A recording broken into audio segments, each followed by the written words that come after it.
sahabat cerdas, pada kesempatan kali ini kita akan belajar pada tema 2, udara bersih bagi kesehatan. Subtema 1, cara tubuh mengolah udara bersih, dan kita sampai pada pembelajaran ketiga.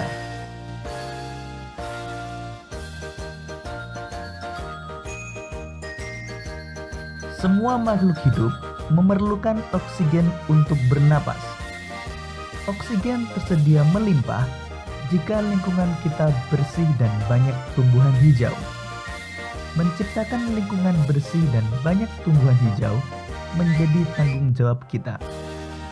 Sahabat cerdas, agar kita mengetahui betapa pentingnya tumbuhan hijau bagi kehidupan kita, mari kita baca bacaan yang berjudul Hari Menanam Pohon.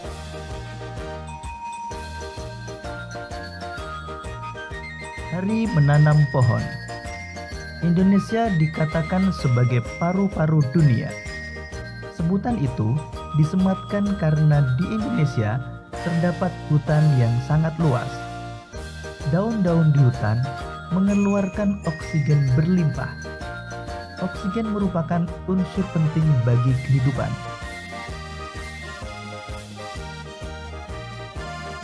Namun sayangnya, hutan kita semakin berkurang akibat kebakaran atau penebangan pohon di hutan secara liar.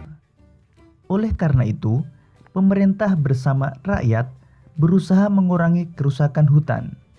Salah satu upaya yang dilakukan yaitu menanam kembali pohon di lingkungan.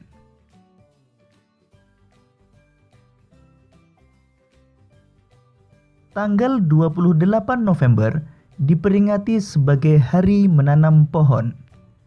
Peringatan Hari Menanam Pohon pada tahun 2015 diawali sejak tanggal 26 November. Presiden melakukan penanaman pohon di Taman Hutan Rakyat Sultan Adam, Kalimantan Selatan. Ada 10.000 pohon ditanam di hutan itu. Pohon yang ditanam pun bermacam-macam, termasuk pohon-pohon yang buahnya dapat dimakan. Kita dapat berperan serta untuk mengembalikan paru-paru dunia. Menanam pohon tidak hanya dapat dilakukan di hutan. Kita dapat menanam pohon di lingkungan sekitar kita. Semakin banyak pohon di lingkungan kita, semakin banyak pasokan oksigen bagi kehidupan.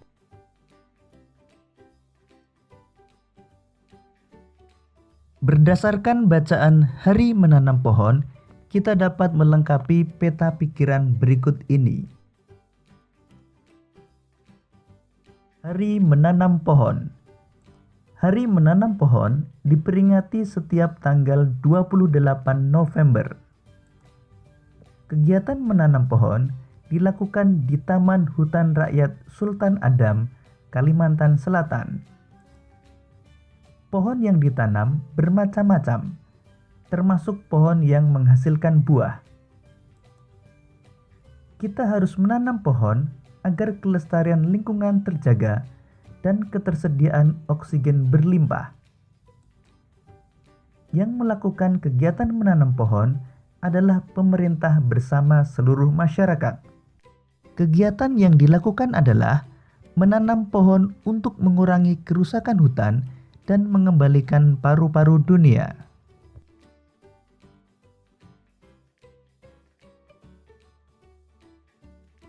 Menjaga lingkungan sekitar dengan cara menanam pohon merupakan salah satu tanggung jawab kita sebagai warga masyarakat.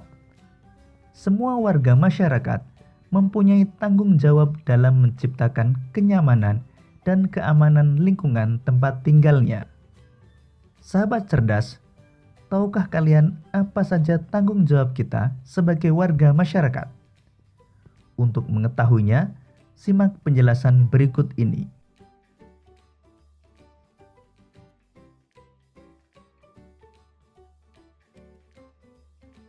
Tanggung jawab sebagai warga masyarakat.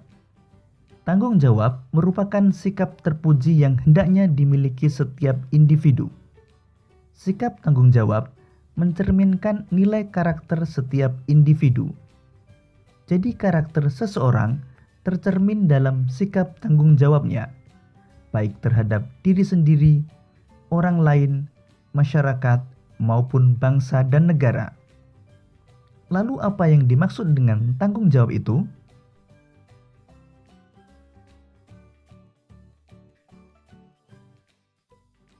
Tanggung jawab adalah sikap dan perilaku seseorang untuk melaksanakan tugas dan kewajibannya yang seharusnya dia lakukan baik terhadap diri sendiri, keluarga, masyarakat, lingkungan, negara, maupun Tuhan Yang Maha Esa. Menurut Kamus Umum Bahasa Indonesia, tanggung jawab adalah keadaan wajib menanggung segala sesuatunya.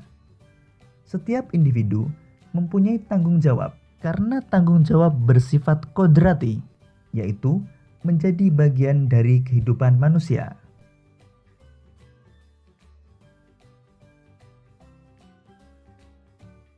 Tanggung jawab setiap individu meliputi berbagai jenis. Yang pertama, tanggung jawab terhadap diri sendiri. Kedua, tanggung jawab terhadap keluarga. Ketiga, tanggung jawab terhadap masyarakat. Keempat, tanggung jawab terhadap bangsa dan negara. Dan kelima, tanggung jawab terhadap Tuhan. Pengertian masyarakat. Menurut Kamus Besar Bahasa Indonesia, masyarakat adalah sejumlah manusia dalam arti seluas-luasnya dan terikat oleh suatu kebudayaan yang mereka anggap sama. Jadi, dalam sebuah masyarakat terdapat aturan-aturan yang harus dipatuhi oleh setiap warga masyarakat. Pelaksanaan kewajiban mematuhi aturan-aturan dalam masyarakat ini menjadi tanggung jawab setiap warga masyarakat.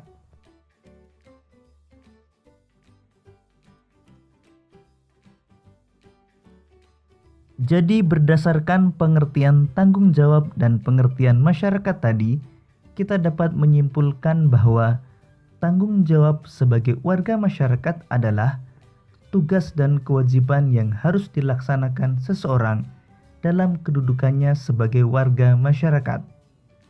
Hidup bersama dalam masyarakat berarti hidup dengan orang lain dalam suatu tempat tertentu dan mempunyai kepentingan tertentu. Hidup bersama dalam masyarakat sangat penting karena Tuhan menciptakan manusia untuk saling melengkapi, saling membantu, dan saling menyayangi. Setiap orang tidak bisa hidup tanpa orang lain. Sejak dalam kandungan sampai mati, setiap orang membutuhkan pertolongan orang lain. Kamu akan bahagia jika kamu bisa menjalin hubungan baik dengan orang lain dalam lingkungan masyarakat. Untuk menjaga hubungan baik dalam kehidupan masyarakat, setiap anggota masyarakat hendaknya sadar akan tanggung jawabnya sebagai warga masyarakat.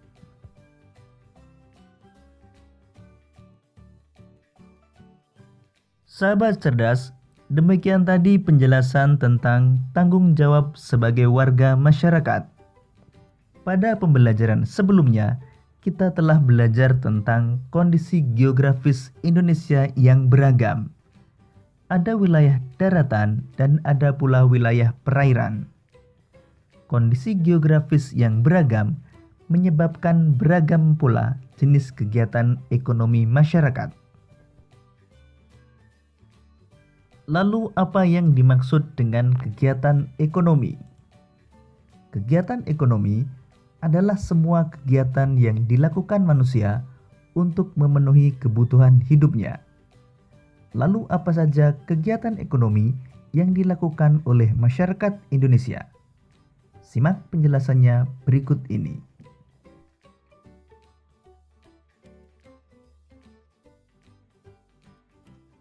Jenis-jenis usaha ekonomi masyarakat Indonesia. Pertama, usaha agraris. Usaha agraris meliputi kegiatan pertanian dan perkebunan. Sektor usaha agraris terdapat di daerah pedesaan dan pegunungan. Hasil pertanian dan perkebunan antara lain padi, jagung, ubi, kedelai, sagu, umbi-umbian, sayuran, dan buah-buahan. 2. Usaha peternakan. Peternakan adalah kegiatan usaha budidaya hewan yang diambil hasilnya. Hasil peternakan terdiri atas daging, telur, susu, kulit, dan bulu. Jenis peternakan dapat dibedakan sebagai berikut. Pertama, peternakan hewan kecil, misalnya kelinci, kambing, dan domba. Kedua, peternakan hewan besar, misalnya sapi, kerbau, dan kuda. Ketiga, peternakan unggas, misalnya ayam, itik, burung, dan puyuh.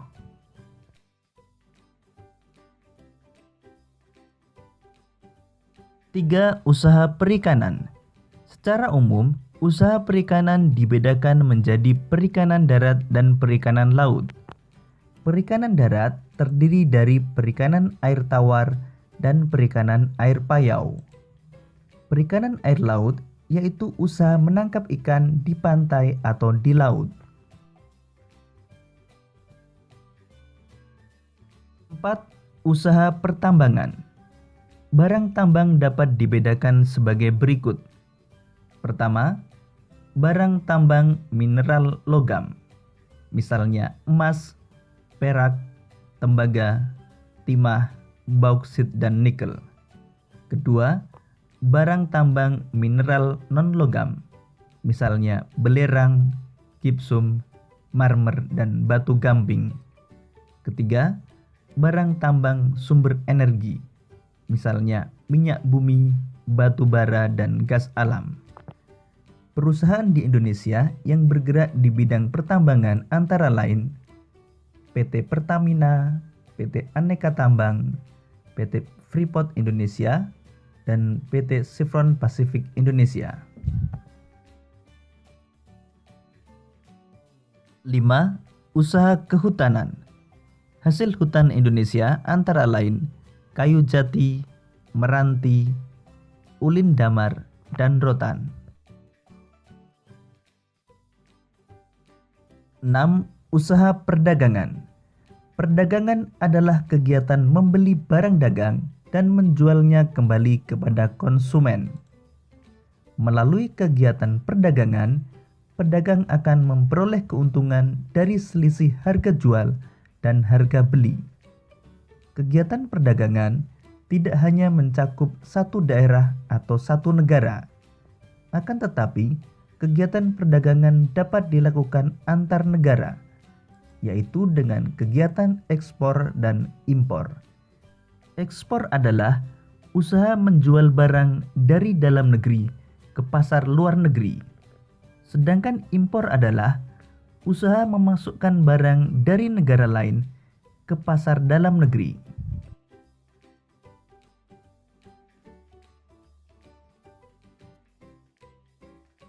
7. Usaha perindustrian. Perindustrian adalah kegiatan mengubah bahan mentah menjadi barang setengah jadi atau barang jadi.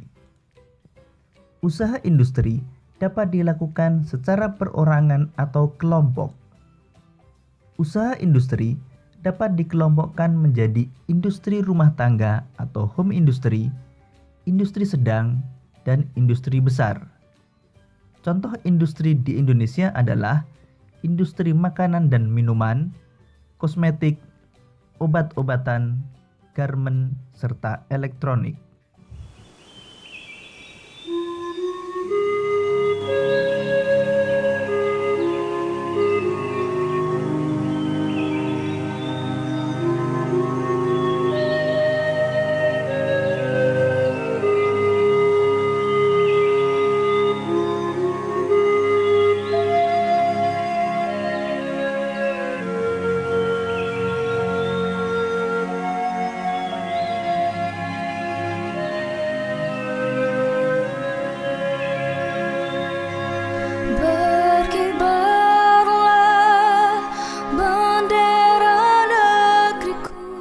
Demikian tadi sahabat cerdas pembelajaran kita pada tema 2, subtema 1 dan pembelajaran ketiga.